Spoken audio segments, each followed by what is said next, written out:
Nah, saya nggak lihat lagi keadaan semacam itu. Keadaan kegembiraan kita untuk menikmati alam demokrasi itu. Ada nanti malam ada ILC itu. Dan kita bisa bertanya, kenapa setelah keputusan MK baru ILC dihidupkan lagi tuh? Apakah ada telepon dari Harmoko? Nggak ada, udah nggak ada Harmoko sekarang. Apakah telepon dari Badan Intelijen Strategis BAIS zaman dulu? Nggak ada. Jadi apa sebabnya? Nggak ada ILC itu. Apa keterangannya? Kan pemerintah akan bilang nggak ada, kami nggak lakukan apa-apa. Loh, kenapa nggak ada ILC itu? Berarti self-sensor dari Karna Ilyas. Berarti ada semacam evaluasi diri dari redaktur TV One. Kan kita mesti tahu keterangannya kan. Faktanya tidak ada forum kritis itu. Jadi kita mesti tahu apa yang terjadi. Kenapa kita mesti tahu? Karena itu adalah hak kita, hak publik terhadap informasi.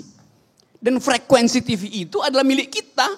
Frekuensi itu kan hak publik yang disewa oleh korporasi itu dalam waktu tertentu. Jadi kita berhak tahu kemana hilangnya kelegaan berwarga negara. Dan itu yang menerangkan kenapa kita sekarang mengintip soal identitas. Tadi saya diskusi panjang dengan Pak Syarif soal politik identitas. Yang popping up, yang kembali mekar. Justru di era keterbukaan.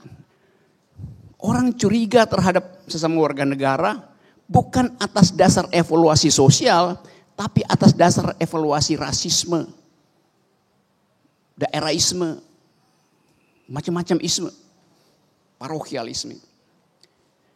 Jadi saya senang bahwa Lampung mengambil inisiatif untuk reinventing the public sphere. Agak aneh kampus kita, tidak ada percakapan akademis. Ini ada Pak Polisi, saya ngajar di Bandung, Sespimti Polri, Sekolah Pimpinan Tinggi Polri. Biasa tuh debat di kelas. Saya ngajar di Sesko Gabungan TNI, yang mau naik jenderal pangkat di Bandung. Juga biasa bicara, bahkan suatu waktu saya ngajar ada kolonel tanya apa arti makar, apa arti kudeta secara filosofis. Diterangkan, karena ada jaminan bahwa mimbar akademis boleh bicara apa aja gitu. Jadi tentara bebas bicara, karena mereka tahu bahwa ini adalah forum akademis itu. Polisi juga bebas bicara, karena tahu ada forum akademis di sekolah akademi. Sespimti Polri, Sesko Gabungan TNI. Nah, kita ingin agar supaya kebebasan mimbar itu dimiliki oleh setiap orang yang punya akal pikiran. Mimbar akademis itu bukan punya dekan, bukan punya rektor, bukan punya dosen. Tapi siapa yang punya dalil akademis, pakai mimbar itu. Lakukan secara sistematis, pertahankan secara argumentatif, supaya terjadi dialektika pikiran.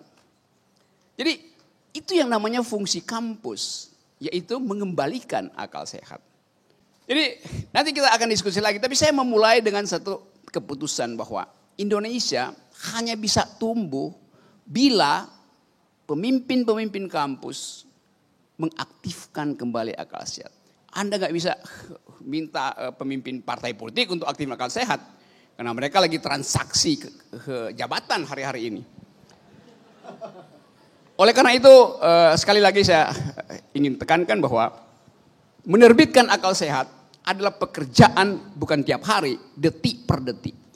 Karena sekali akal sehat itu lumpuh, ada pepatah Italia mengatakan, el sueño de la razón produce monstruos. Akal yang tidur akan membangunkan monster. Jadi kalau akal sehat kita tidur, maka yang berkuasa adalah akal para monster. Nah, Indonesia setelah Mahkamah Konstitusi, ada problem, kita akan diskusi di situ. Sepertinya kehilangan momentum untuk menghasilkan ulang demokrasi. Hakim konstitusi hanya berpegang pada dalil hukum legalistik. Orang datang minta keadilan, yang diputuskan adalah hasil jumlah pemilu. Dan ada klaim, memang kami nggak bisa memutuskan sesuatu yang etis. Memang tidak mungkin memutuskan sesuatu yang etis. Tetapi rasa keadilan hanya disebut adil bila didorong oleh rasa etis itu. Nah, kampus adalah sarang kritisisme. Jadi kampus harus menjadi mahkamah akal sehat. Terima kasih. Oke.